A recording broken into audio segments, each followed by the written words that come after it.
유튜브 여러분 안녕하세요.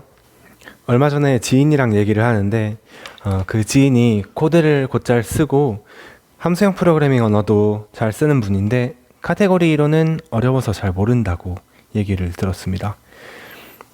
그래서 제가 이거는 뭔가 오해가 있는 것 같다. 카테고리로는 그렇게 어려운 게 아니라 라고 얘기를 했습니다. 그래서 그 친구가 1시간 정도 시간을 내줘서 제 설명을 들어줬는데 카테고리 이론이 그렇게 어렵지 않다라는 걸 납득시킨 것 같습니다. 제 영상 댓글에도 비슷한 댓글이 달린 적이 있었습니다. 뭔가 유용할 것 같은데 진입장벽이 너무 높다는 말이었습니다. 근데 그 부분은 저도 격하게 공감합니다. 왜냐하면 뭔가를 이해한다는 것은 예시를 많이 안다는 것인데 구체적으로 어떤 예시들을 이해하고 싶어서 공부를 하느냐 하는 학습의 방향성이라는 게 있습니다. 그 방향성을 수학적으로 잡으면 카테고리 이론은 정말 어려울 수도 있습니다. 그런데 그 방향이 수학적이 아니라 프로그래밍이면 저희가 다루는 카테고리의 종류가 그렇게 많지가 않습니다. 그래서 굉장히 구체적이고 쉬운 예시들을 더 정확하게 이해하는 방향으로 논의를 진행할 수가 있기 때문에 카테고리 이론이 쉽다고 얘기할 수 있는 것입니다. 그럼 지금부터 한 1시간 정도 유튜브 시청자분들께서 시간을 내주시면 카테고리 이론의 기초적인 언어 몇 가지를 소개해 드리고자 합니다. 먼저 그래프의 정의를 복습해 보겠습니다. 그래프는 점의 집합 V와 화살표의 집합 E로 구성되어 있습니다. 화살표의 집합 E의 각 원소는 두 점으로 구성되어 있는데 시작점과 끝점이라고 부릅니다. 점을 이렇게 공간 위에 점으로 표시하고 화살표를 그 점 사이에 화살표로 표시하겠습니다. 예를 들어서 이렇게 점을 찍고 이 사이에 적당히 화살표를 그려준 것을 그래프라고 할 수 있겠습니다. 그런데 이렇게 어떤 두 점 사이에 두 개 이상의 화살표가 있으면 그냥 집합에서는 AB, AB 이런 식으로 같은 원소가 두 번 들어있다 이런 구조를 허용하지가 않기 때문에 들어있거나 안 들어있거나 둘 중에 하나입니다. 그래서 같은 원소가 여러 번 등장하는 것을 허용하는 다중집합이라는 구조를 통해서 정의를 합니다. 그리고 이런 경우에는 다중그래프라고 부릅니다. 이제 저희가 임의의 그래프 위에서 가능한 모든 경로라는 개념에 관심을 가질 겁니다. 그래프에서 경로라는 것은 시작점과 끝점이 같은 화살표를 따라가는 겁니다. 예를 들어서 이 화살표랑 이 화살표는 이 화살표의 끝점과 이 화살표의 시작점이 같죠. 그래서 그 두 개는 경로로 따라갈 수 있다라는 겁니다. 이 그래프에서는 예를 들어서 V1과 V3 사이의 경로가 두 개라는 것을 알 수 있습니다. 그래서 이 그래프에서 모든 점 사이에 가능한 모든 경로를 전부 다 생각해 보자는 겁니다.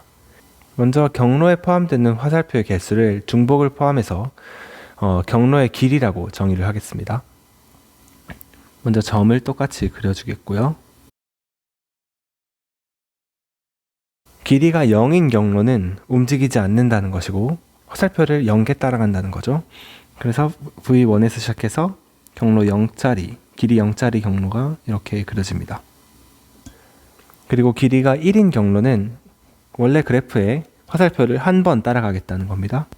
그러니까 원래 그래프의 화살표랑 똑같겠죠. 그리고 길이가 2인 경로는 원래 그래프의 화살표를 두 번 따라간다는 겁니다. 그런 경우는 이렇게 따라갈 수가 있겠고 이렇게 따라갈 수가 있겠고 이렇게 해서 총 4개가 있겠네요. 그리고 길이가 3인 경로는 하나, 둘 이렇게 2개가 있습니다. 이 그래프의 경우에는 길이가 4인 경우는 없지만 이를 계속해서 반복해 주시면 되겠습니다.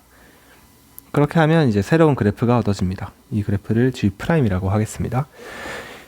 그리고 이 그래프를 Free Category Generated by Graph G 이렇게 부릅니다. 즉 얘가 카테고리입니다. 모든 경로를 하나의 화살표로 표현한다 라는 이 직관을 염두에 둔 채로 카테고리의 정의를 보시게 되면 굉장히 자연스럽게 느껴지실 겁니다. 그러면 카테고리의 정의로 들어가 보겠습니다. 카테고리 C라고 하면 점, 화살표, 그리고 합성. 이 합성은 경로의 합성이라는 뜻이고요. 이 세 개의 구성 요소를 가집니다. 아까 그래프에서 정의와 비교하시면서 보시면 되겠습니다. C0가 점, C1이 화살표, 그리고 동그라미를 이항연산자인 동그라미를 합성이라고 부릅니다. 이 점에는 그래프에서와 같이 구조가 없습니다. 그리고 화살표에는 시작점과 끝점이라는 구조를 가집니다. 시작점을 도메인이라고 하고요. 화살표를 넣으면 점이 하나가 나오는 그런 사상입니다. 그리고 끝점이라는 건 코도메인이라고 하는데 화살표를 넣으면 점이 나오는 사상입니다. 그래서 F라는 임의의 화살표를 하나 가져왔을 때 이 화살표를 이렇게 씁니다. F는 F의 도메인에서 F의 코도메인으로 가는 화살표다. 이걸 도식으로 그려보면 이렇습니다. 예를 들어서 A라는 점이 있고 B라는 점이 있을 때 이 사이에 화살표 F가 있으면 이거를 F는 A에서 B로 가는 화살표다. 이런 식으로 쓰겠다는 겁니다. 화살표의 구조는 이게 끝이고요. 그 다음으로 합성의 구조가 있는데 합성에는 구조가 좀 많습니다. 먼저 합성 가능한 화살표 쌍이라는 걸 정의하겠습니다. 화살표 F1이랑 F2가 있어서 이 두 개가 합성 가능하다는 것은 아까 그래프에서 보신 것처럼 경로로 따라갈 수가 있다. 한 점의 끝점, 한 화살표의 끝점이 다른 화살표의 시작점과 같다라는 뜻입니다. 그리고 합성이라는 것은 합성 가능한 화살표 쌍을 가져오면 화살표 하나를 주겠다는 겁니다. 이 화살표를 F2, F2와 F1이라고 부릅니다. 다시 도식으로 그려보면 A랑 B랑 C가 있다고 할 때 F1의 코도메인 B가 F2의 도메인 B랑 일치하죠. 그럼 이 경우에는 이 두 화살표가 합성이 가능하고 이 합성한 결과를 F2, F2와 F1이라고 부르겠다는 겁니다. 이때 이 합성한 결과는 F1의 도메인에서 F2의 코도메인으로 정의가 됩니다. 그러니까 이 합성하고 나면 시작점과 끝점은 보존된다는 거죠. 여기 뜬금없이 다른 D가 있어서 이 화살표로 합성되지는 않는다는 겁니다. 그런데 이렇게 생각하면 문제가 하나 있습니다. 점 4개인 경우를 살펴보면 점 A, B, C, D가 있고 화살표가 F, G, H가 있다고 하겠습니다. 그럼 이 위에서 경로를 살펴보면 그 경로의 직관을 가져와서 A에서 D로 가는 경로는 이 일직선으로 따라가는 하나밖에 없습니다. 그런데 이 길이가 2짜리 경로를 보면 GF터 F라는 애가 있고 HF터 G라는 애가 있습니다. 그런데 이 세 개를 다 합성하면 HF터 GF터 F 하나란 말입니다. 이게 근데 얼핏 보면 경로가 마치 이렇게 따라가는 방법이 있고 이렇게 따라가는 방법이 있으니까 경로가 마치 두 개가 있는 것처럼 보인단 말입니다. 그래서 이거는 이 두 개의 경로는 사실상 같아야 된다라는 추가 조건을 주겠습니다. 이 위쪽을 따라가는 화살표를 HG를 먼저 합성한 다음에 F랑 합성한 거나 GF를 먼저 합성한 다음에 H를 합성한 거나 똑같다. 그리고 이거를 합성은 associative 하다 라고 얘기를 합니다. 즉 결합법칙이 성립한다. 결합법칙이 성립하면 괄호를 완전히 생략할 수가 있고 순서를 생각할 필요가 없습니다. 아까 그래프에서 경로 0짜리 화살표가 있었습니다. 그 화살표는 다른 화살표랑 합성해도 아무런 영향을 주지 않습니다. 그런 화살표는 각 점마다 있는데 그 화살표를 항등 화살표라고 합니다. 그래서 수식으로 써보면 도식으로 먼저 써볼게요. 도식으로 써보면 이 A라는 가운데 있는 A라는 애의 항등 화살표를 정의를 할 건데 ID A라고 하겠습니다. 그래서 A로 가는 임의의 화살표가 있으면은 그 화살표를 IDA랑 합성해도 똑같다. 그리고 합성 하나만 하다. 그래서 카테고리의 모든 점에 대해서 어떤 화살표가 존재해서 X에서 A로 가는 모든 F에 대해서 이 F를 IDA라고 할게요. IDA F부터 F죠. 가 F이다. 그리고 A에서 출발하는 모든 화살표에 대해서 IDA F부터 G F부터 IDA를 해도 화살표는 변화가 없다. 그리고 이 IDA는 A의 항등 화살표이다 라고 부릅니다. 영어로는 identity error라고 합니다. 영어 표기를 깜빡했네요. 이 점은 object라고 하거나 그냥 dot이라고 합니다. 화살표는 morphism이라고 하거나 arrow라고 부릅니다. 그리고 합성은 composition이라고 합니다. 그러면 이렇게 해서 카테고리의 정의가 끝났습니다. 이 정의의 문제는 단순히 정의가 길다는 겁니다. 이렇게 도식적으로 풀어서 표현하면 한 페이지가 가득 차는 정도가 됩니다. 그래서 정의만 보면 뭘 하고 싶은지 잘 모를 수도 있습니다. 사실은 이 정의에서 회피하고 있는 중요한 문제가 몇 가지가 있습니다. 그래서 이걸로 카테고리를 다 잘 정의했다라고 보기는 어렵습니다. 근데 저희가 집합을 처음 공부할 때 집합의 정의를 정확하게 아주 엄밀하게 정의하진 않는 것처럼 카테고리를 처음 접할 때 아주 엄밀하게 정의하지 않는 편이 오히려 좋다라고 생각합니다. 그리고 이 정의에 어떤 문제가 있는지를 알게 된 뒤에 그때 제대로 된 정의를 보는 게 좋다고 생각합니다. 자, 그럼 이제 카테고리의 예시를 보겠습니다. 첫 번째는 아무것도 없는 거. 카테고리인데 카테고리 안에 점이 없습니다. 그러면 이것도 카테고리라고 할 수 있습니다. 그리고 그 다음으로는 점이 하나 있고 화살표가 없는 거. 그러니까 카테고리 안에 점이 하나만 있고 아이덴티티만 딸랑 있고 그 외에 아무것도 없는 것. 각 점마다 아이덴티티가 존재하고 아이덴티티랑 아이덴티티 합성하면 아이덴티티니까 모든 합성 가능성에 대해서 합성이 잘 정의되어 있고 그리고 결합 법칙이 성립하고 그러니까 카테고리입니다. 이 카테고리를 트리비얼 카테고리라고 합니다. 그리고 점이 2개 있고 화살표는 id랑 그 점 둘 사이에 하나 있는 거. 그러니까 이렇게 생긴 거죠. 이것도 카테고리가 됩니다. 각 점마다 아이덴티티가 존재하고 합성 가능한 모든 쌍에 대해서 합성이 잘 정의되어 있고 그리고 결합 법칙이 성립합니다. 이 카테고리를 인덱스 카테고리라고 부릅니다. 그리고 집합 전체의 카테고리. 점은 모든 집합이고 화살표는 모든 함수. 합성은 집합에서 함수의 합성. 그러니까 함수의 순차적 적용으로 정의가 됩니다. 그럼 이거는 카테고리 오브 세트라고 부르고 이렇게 대문자로 셋이라고 씁니다. 그럼 그 카테고리를 살펴보면 집합이 이렇게 있고 집합에는 원소가 있죠. 이렇게 원소가 있고 그리고 화살표가 이렇게 있는데 화살표는 그 원소 사이에 한 대응.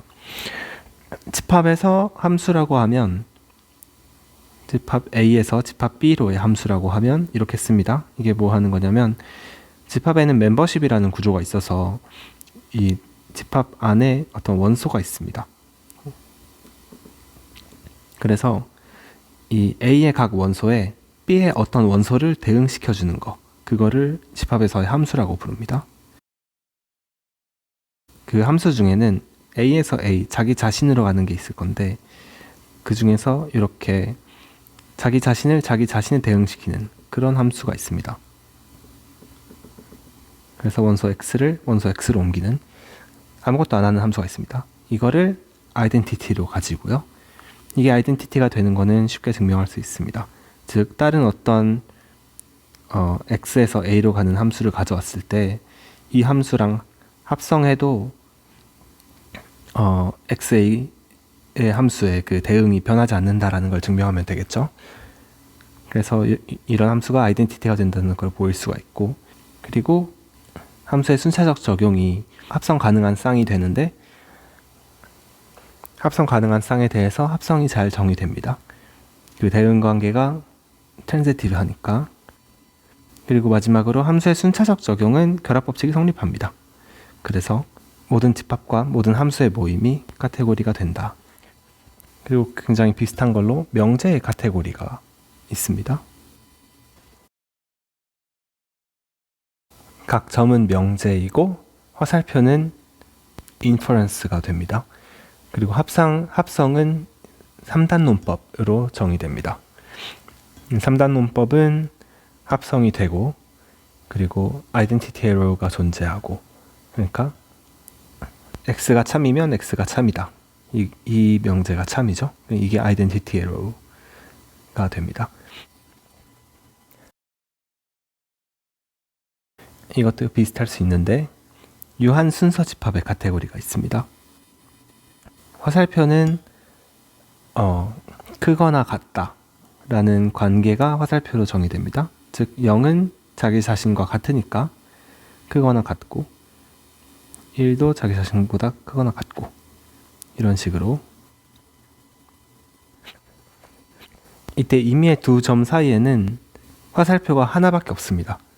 그러니까 합성은 자명하게 정의되겠죠. 화살표가 하나밖에 없으니까 그 두 점 사이에 여러 화살표 중에서 하나를 고를 필요가 없잖아요. 네, 그거를 유한 순서 집합의 카테고리라고 부릅니다.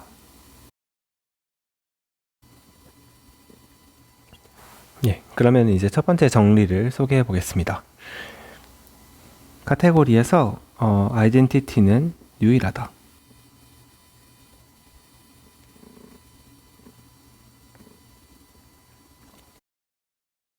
점 C에 서로 다른 아이덴티티가 I1이랑 I2가 있었다고 하겠습니다.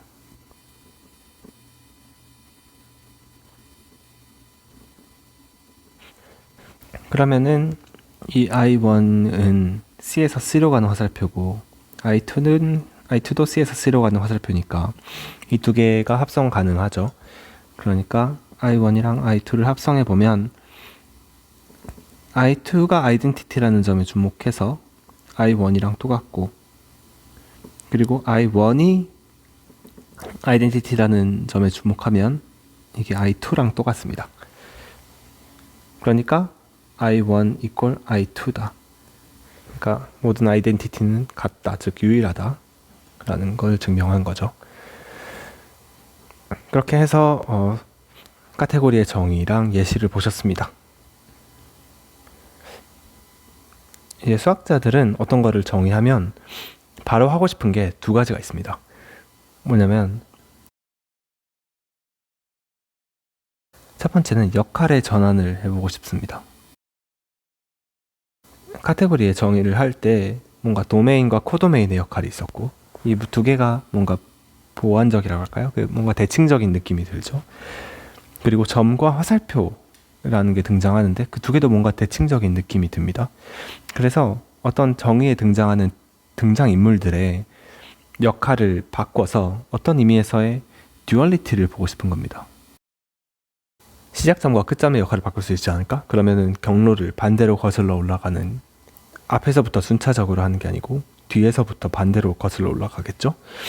그리고 역할의 전환이 다른 예로 점과 화살표 역할을 어떤 의미에서 뒤집을 수 있지 않을까? 이런 거.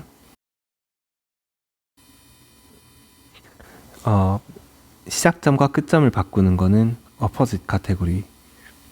이번에는 지금은 얘기 안 하겠습니다. opposite 카테고리라는 게 있고, 그 not과 arrow를 바꾸는 건 연해달 람마라는 정리가 있습니다. 그리고 하고 싶은 게 또 하나 있는데, 수학적인 구조를 정의하면 그 수학적인 구조를 보존하는 사상의 성질이라는 걸 보고 싶습니다. 왜냐면 저희가 관심을 가지는 카테고리가 여러 개가 있는데 하나의 구체적인 카테고리에서 이해한 결과를 다른 카테고리에 적용해서 해석하고 싶기 때문입니다. 카테고리 구조를 요약해보면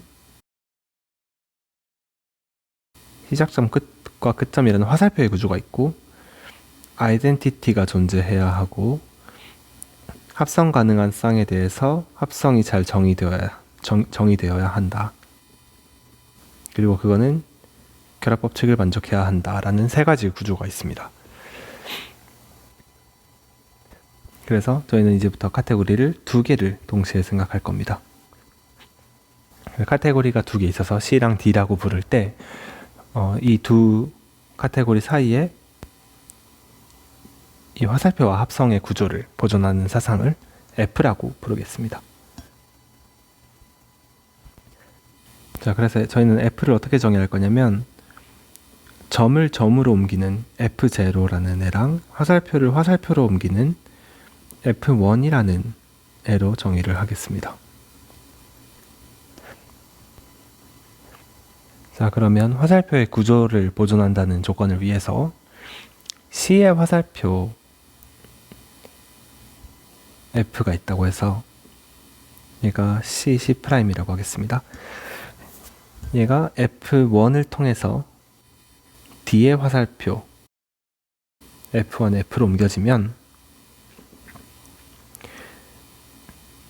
이 C는 F0C, F0C'로 옮겨져야 합니다. F가 A에서 C에서 C'이라고 하면 in C1 그러면 F1, F는 코도메인이 F0, F0C'이다. 이렇게 쓸 수가 있겠습니다. 즉, 도메인과 코도메인 사이에 일관성이 있다. 자, 두 번째로 합성의 구조를 보존한다라는 조건을 위해서 C에서 합성한 뒤에 F를 통해 D로 옮기던 아니면 화살표를 D로 일단 F를 통해서 옮긴 다음에 D에서 합성을 하던 똑같다 라는 조건을 주겠습니다. 그러니까 C에서의 화살표 GH를 들고 와서 얘네 둘이 컴포서블이면 FG라고 할까요? FG를 들고 와서 둘이 컴포서블이면 GF를 합성한 뒤에 옮긴 것이나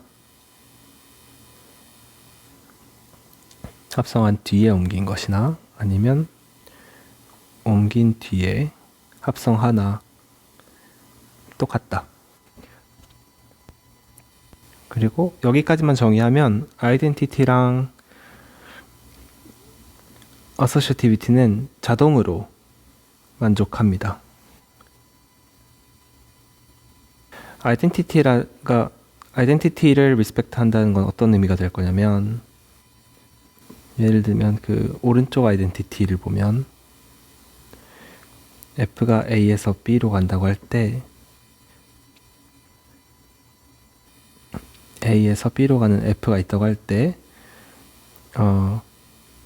지금 right identity니까 여기 IDA가 있는데 옮기고 나면 여기 IDFA가 있을 거고 FA, FF 지금 첨자 다 생략하면서 지금부터는 첨자를 다 생략하면서 쓰겠습니다. 이렇게 있겠고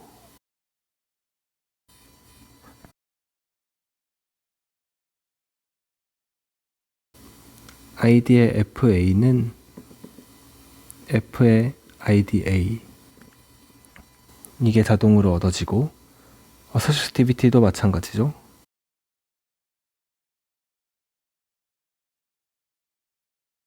이거를 보이면 되는데 이것도 합성을 왔다 갔다 하면 이거랑 결론적으로 똑같다라는 걸 볼 수가 있습니다. 그래서 이렇게 정의된 카테고리 사이의 사상을 함자라고 부릅니다. 여기다 쓸까요? 표기는 이렇게 씁니다. C에서 D로 가는 함자. 카테고리 C에서 카테고리 D로 가는 함자다. 이런 식으로 표현합니다. 그러면 예시를 보겠습니다. 함자의 예시는 첫 번째로 아이덴티티 펑터가 있겠죠. 어떤 카테고리 C를 가져와서 점을 자기 그대로 냅두고 화살표도 냅두고, 즉 아무것도 안 하는 함자입니다. 이거를 아이덴티티 펑터라고 합니다. 두 번째는 컨스턴트 펑터가 있습니다. 얘는 임의의 카테고리를 전부 다 한 점으로 보내는 겁니다. 그러니까 D에 어떤 점 하나 A랑 아이덴티티 A를 골라서 C에 있는 모든, 옆에다 따로 그리겠습니다. D에 한 점을 고릅니다. 그리고 여기 C에 있는 모든 점들을 전부 다 A로 보내주는 겁니다. 그리고 화살표는 전부 다 IDA로 보내줍니다. 이거를 컨스턴트 펑터라고 합니다. 다 뭉개버린다고 볼 수 있겠죠. 그 다음으로 파워셋 펑터. 얘는 집합에서의 카테고리를 집합의 카테고리에서 집합의 카테고리로의 펑터인데, 점을 하나 집합 A를 갖고 와서 그 집합을 집합 A의 멱집합으로 보냅니다. 그러면 그 집합 사이에 어떤 화살표들이 있을 텐데, 그 화살표는 어떻게 하냐면, 이 집합에서의 함수라는 거는 그 원소의 대응이라고 했지 않습니까? 원소를 A의 각각의 원소에 대해서 B의 어떤 원소를 대응시키는 건데, 그러면은 A에서의 부분 집합이 있으면 그럼 그 각각의 원소들이 대응된 B의 집합이 정의가 될 겁니다. 그거를 이 멱집합 사이에, 즉 부분 집합 사이의 함수로 정의를 합니다. 예, 그렇게 정의하면 얘도 함자가 됩니다. 그거를 멱집합 함자, 파워셋 펑터라고 부릅니다. 여기서 예시를 잠깐 멈추고, 함자는 카테고리 사이의 사상이라고 했는데, 이 사상을 연쇄적으로 적용한 예를 생각해 보겠습니다. 그러니까 카테고리가 2개가 아니라 3개가 있고, 그 사이에 FG가 있는 겁니다. 그러면 이 함자를 2개를 통해서, 이 함자 FG를 통해서 2번 움직이는데, 점이 2번 움직이는데, 이거를 한 번에 움직인 것으로 함자의 합성을 정의할 수가 있습니다. 이렇게 연속적인 적용을 함자로 정의할 수가 있습니다. 그리고 얘가 실제로 함자가 되는지를 확인하려면 아까 이 조건, 이 2개의 조건을 확인하면 되겠죠. 그래서 그 2 조건을 확인하면 함자가 된다는 걸 증명할 수가 있습니다. 그리고 이 함자의 합성은 결합 법칙을 만족합니다. 그러니까 또 다른 카테고리 F가 있어서 그 사이에 뭐 H가 있다고 하면, 그러면 HGF는 이 HGF가 되도록, 순차적인 적용이니까 괄호가 별로 의미가 없죠. 이게 만족한다는 걸 보일 수가 있는데, 그러면은 여기서 어떤 눈치를 챌 수가 있냐면, 함자가 어떤 카테고리의 화살표라는 걸로 보인단 말입니다. 왜냐하면 아이덴티티 펑터가 있었고 함자가 합성이 된다고 하고 결합 법칙이 성립한다고 하니까, 그래서 아까 카테고리의 얘를 컨티뉴를 해서, 카테고리 얘가 몇 개였죠? 6개 있었네요. 카테고리의 얘 7번째 얘로 카테고리의 카테고리가 있겠습니다. 점은 모든 카테고리고요. 화살표는 모든 함자, 그리고 합성은 그 함자의 순차적 적용으로 정의를 하면 카테고리의 카테고리가 된다. 지금 이렇게 일반화한 게 카테고리의 기본적인 아이디어입니다. 저희는 어떤 이항 연산을 봤을 때 결합 법칙을 만족하는 합성이 되고 아이덴티티가 있다 싶으면 바로 그냥 카테고리로 만들어 버릴 겁니다. 그래서 카테고리를 정의할 때 그래프 위에서의 경로의 합성이라는 직관을 가지고 시작했기 때문에 무언가가 카테고리로 정의가 안 된다라고 하면 이 거슬러 올라가서 어디가 부자연스러운지를 확인할 수 있습니다. 그렇게 해서 아이디어를 검증하겠다는 거죠. 카테고리를 정의하기는 했지만 여러 개의 카테고리를 동시에 생각해서 그 사이를 막 엄청 여러 함자로 막 뛰어다니고 막 이러지는 않을 겁니다. 실제로는 저희가 관심을 가지는 카테고리가 특정 시점에 한 두세 개 있고 그 사이에 함자가 여러 개가 있을 겁니다. 그리고 그 함자 사이의 관계에 관심을 가지고 그 관계를 더 이해하기 쉽게 표현하는 작업, 이런 거를 주로 하게 될 겁니다. 그래서 함자의 합성 그 자체보다는 함자의 합성을 그 카테고리 위에서 합성하고 이런 것보다는 그 두 함자 사이의 관계를 설명하는 사상을 생각해 보려고 합니다. 두 개의 카테고리 C와 D가 있고 그 사이에 함자가 두 개 있습니다. F랑 G가 있다고 하겠습니다. 이때 이제 특정한 화살표 카테고리 C에서 특정한 화살표 CC''로의 화살표를 그려보면 이 적용되는 함자를 그려보면 FC랑 GC가 있고 FC''이랑 GC'이 있습니다. 그래서 여기는 GF, FF가 있겠죠. 그래서 이런 접힌 종이 모양이 됩니다. 이제 이 상황을 봤을 때 어떤 생각이 드냐면 이 세로가 화살표의 방향이고 이 가로 방향이 펑터 방향이죠.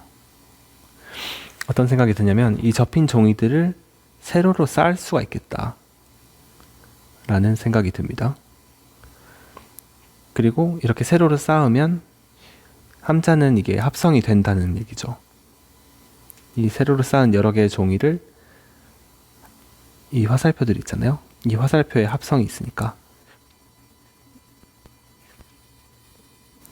이 세로로 쌓은 여러 개의 종이를 하나의 접힌 종이로 표현할 수 있다라는 게 이 함자의 정의에서 성립하죠. 근데 이제 또 어떤 생각이 드냐면 이거를 이렇게 세로로 쌓는 게 아니고 가로로 쌓을 수는 없을까라는 생각이 드는 겁니다. 이게 무슨 소리냐면 지금은 이렇게 F랑 G가 두 개만 있지만 만약에 여기에 하나가 더 있다고 해서 F, G, H가 있다고 했을 때 이렇게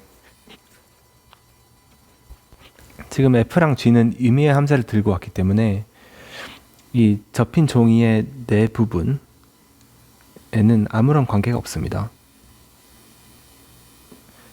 이 부분이요.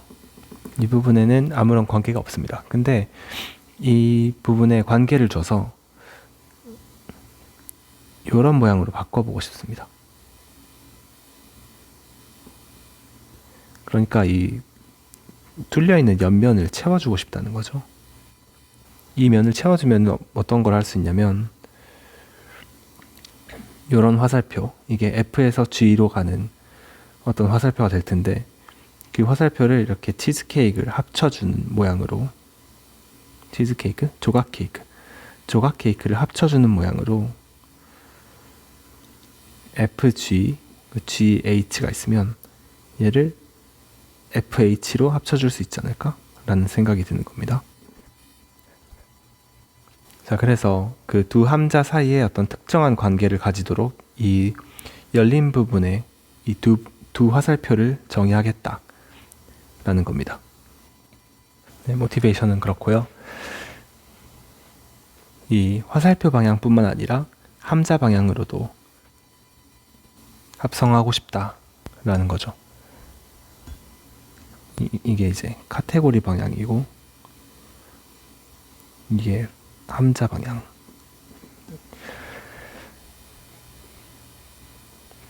어때요? 말이 되나요? 이 모티베이션을 설명하는 게 굉장히 어려운 것 같습니다.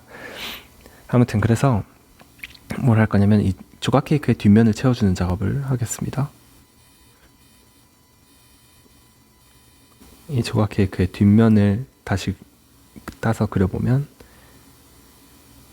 FC 이 화살표가 지금 저희가 그려야 될 화살표고요. FC 프라임. 그럼 지금 이 화살표는 어떻게 해야 될 거냐면 여기 꼭지점이 있죠. 여기 C에서의 점을 D에서의 화살표로 바꿔주는 겁니다. 저희가 해야 될 거는 어떤 알파라는 친구를 정의하겠습니다. 얘는 카테고리 C에서의 각 점을 카테고리 D에서의 어떤 화살표로 바꿔주는 역할을 바꿔주는 사상입니다. 조각 케이크를 이렇게 연결해서 합성을 하려면 여기서 여기로 가는 이 두 경로가 같아야 됩니다. 이 두 개가 같으면 어떻게 할 수 있냐면 이 조각 케이크 뒷면을 하나의 면으로 바꾸고 싶은 거잖아요. 그러니까 이 두 개의 경로가 같고 이 두 개의 경로가 같으니까 이렇게 두 개의 경로가 같다라는 결론을 내릴 수가 있습니다. 그렇게 해서 조각 케이크를 합칠 거고요. 그러니까 수식으로 써보면 AC 프라임, 지금 이 조각 케이크의 뒷면은 다 카테고리 D에서 이루어지고 있는 거죠. after FF 이 합성도 D의 합성입니다. equal GF after alpha C. 네, 이렇게 정의하면 이게 조각 케이크의 뒷면의 정의가 되겠습니다. 이 사상을 함자 F에서 함자 G로의 자연 변환이라고 부릅니다. 영어로는 Natural Transformation이라고 부릅니다. 그리고 이 조건을 Naturality Condition이라고 합니다. 케이크의 뒷면이요. 아까 이름을 까먹었는데 언급하는 걸 까먹었는데 함자로 옮기기 전에 합성하나 함자로 옮긴 다음에 합성하나 똑같다라는 것을 펑토리얼리티라고 합니다. 그리고 쓸 때 이렇게 씁니다. 화살표 두 개로 씁니다. 이 사상의 이름이 자연변환이라는 게 헷갈리는 경우가 많은 것 같습니다. 저 또한 마찬가지고요. 이 사상의 어디가 그렇게 자연스럽길래 자연변환이라고 부르느냐 하는 게 있는데 이름 자체에는 역사적인 경위가 있지만 코딩의 맥락에서도 코딩의 세멘틱스에서도 설명할 수 있습니다. 버그가 없는 코드를 쓰기 위해서는 어떻게 해야 되냐면 함수나 함자를 마구마구 합성을 해도 실행 순서, 그러니까 evaluation order에 관계없이 같은 값이 나와야 됩니다. 같은 결과, 같은 화살표, 같은 함수여야 되고, 그래서 최대한 자연 변환을 많이 써야 자연스럽다라고 얘기할 수가 있겠죠. 반대로 모든 타입에 대해서 자연스럽게 화살표를 정의하려고 하다 보면 감히 말하자면 대부분은 자연 변환이 됩니다. 자연 변환의 예를 들어보겠습니다. 일단 Identity Natural Transformation 있습니다. 아무것도 안 하는 거죠. 그래서 임의의 함자에 대해서 그 함자에 아무것도 안 하는 거, 그러니까 그 조각 케이크의 뒷면이 어떻게 생겼냐면 이 모든 A에 대해서 이 화살표가 IDFA가 됩니다. 예, 그런 Natural Transformation을 Identity Natural Transformation이라고 부르고 좀 코딩적인 맥락에서의 예를 처음으로 들어보겠습니다. 하스켓에 이제 safehead라는 게 있는데 얘가 어떻게 정의되냐면 리스트에서 maybe로 가는, 그러니까 이 함자가 지금 두 개죠. 리스트에서 maybe, 이게 자연 변환으로 쓰면 리스트 펑터를 maybe 펑터로 바꿔주는 겁니다. 이 리스트 펑터에서 maybe 펑터로의 자연 변환이라고 할 수 있고, 실제로 하는 건 뭐냐면 리스트를 봐서 리스트의 맨 앞부분을 꺼낸다, 그 맨 앞 원소를 가져옵니다. 근데 리스트가 비어 있으면은 empty가 들어가 있는 그런 자연 변환입니다. 하스켈에서는 어떤 함수를 써서 이게 FA에서 GA로 가는 함수 프로토타입을 가지면 그럼 얘는 무조건 자연 변환입니다. 왜냐면 그 신텍스상 그렇게밖에 함수를 쓸 수가 없거든요. 아무튼 이거는 리마크로 해야겠네요.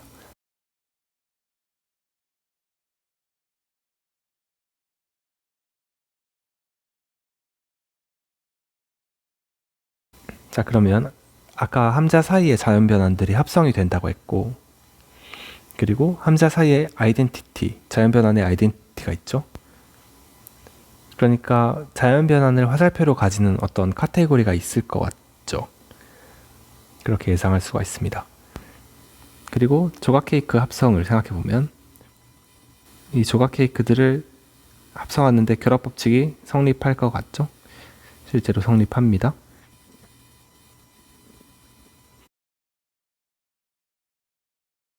그래서 자연 변환을 화살표로 가지는 카테고리가 세 번째가 되겠습니다. 카테고리 C에서 뒤로의 함자의 카테고리. 이 표기법은 이렇게 씁니다. 아니면 이렇게 쓰는 경우도 있습니다. 이 카테고리의 점은 함자이고요. 화살표는 함자 사이의 자연 변환입니다.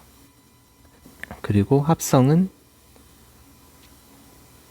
이 조각 케이크의 합성. 그리고 아이덴티티는 아까 말씀드린 이 케이크가 아이덴티티고요.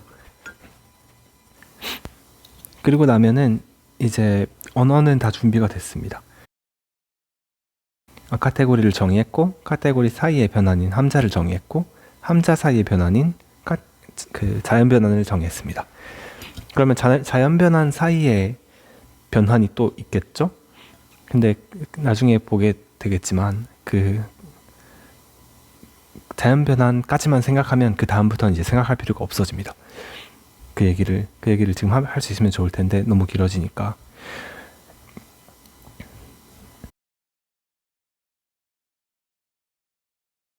여기까지 오면 이제 어떤 걸 할 수가 있냐면 좀 더 이상한 짓을 할 수가 있게 됩니다. 그래서 다이아고널 펑터라는 것을 소개하겠습니다. 다이아고널 펑터는 C에서 CD로 가는 펑터입니다. 카테고리 C가 있으면 이 C를 이 함자의 카테고리에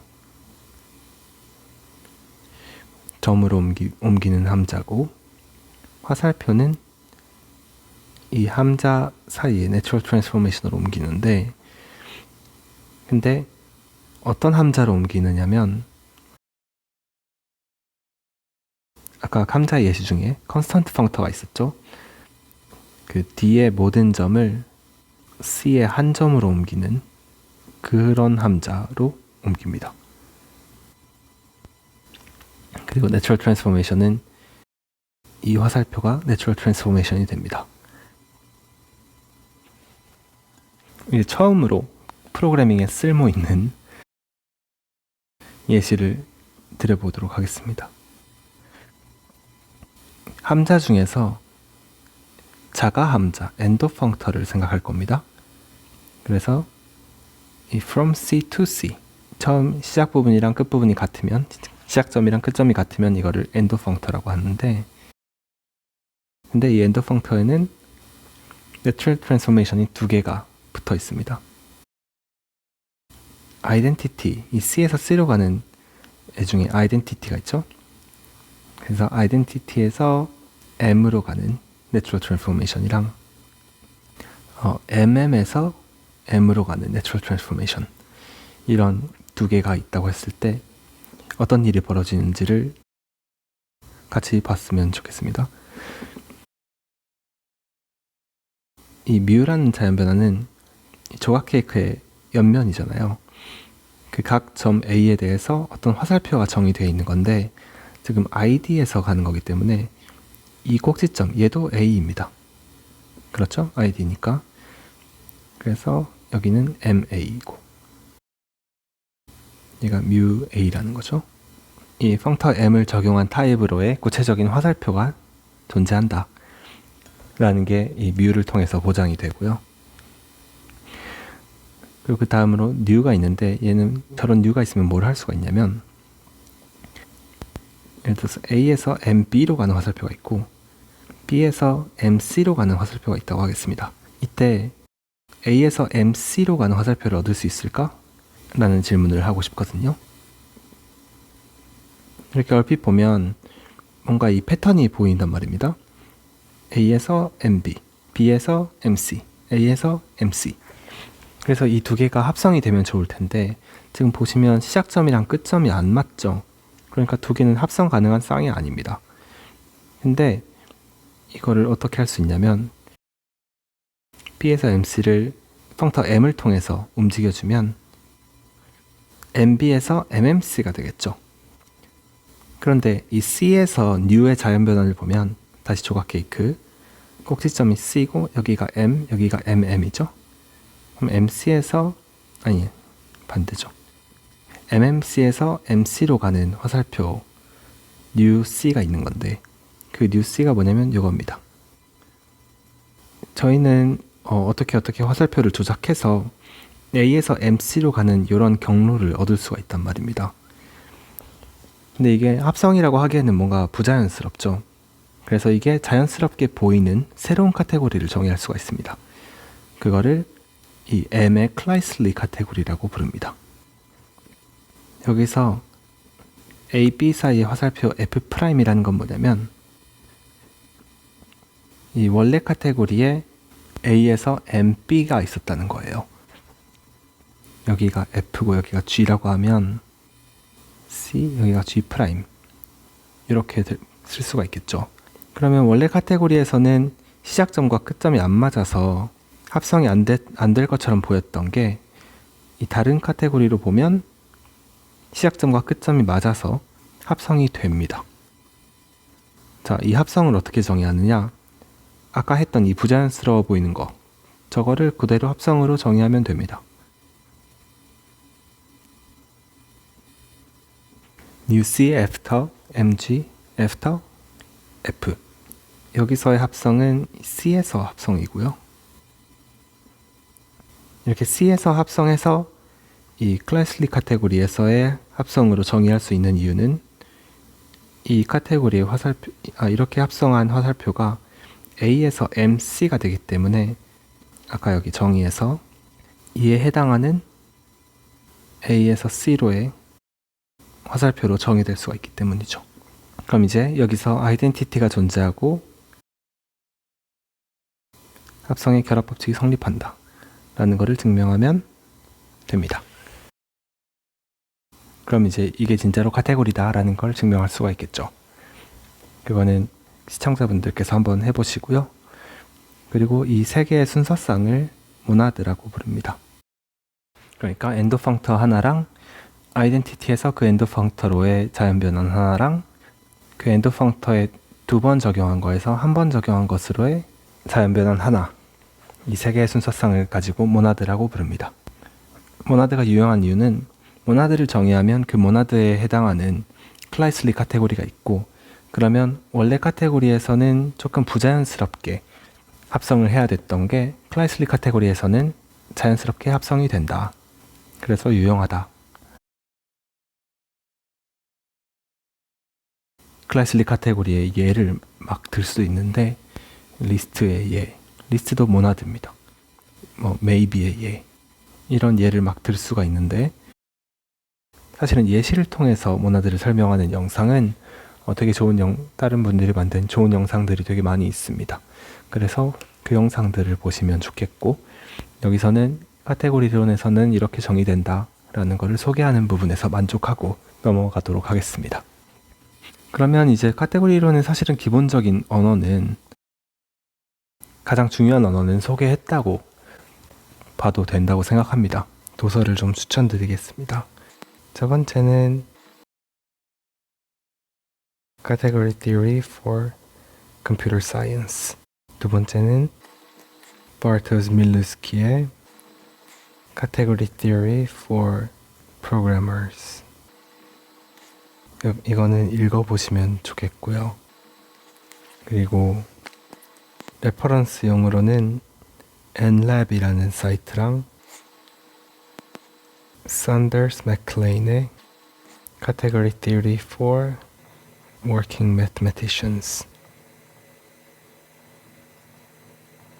이거는 레퍼런스용으로 좋을 것 같습니다. 영상 시청해주셔서 감사하고 다음에 더 좋은 영상으로 찾아뵙도록 하겠습니다.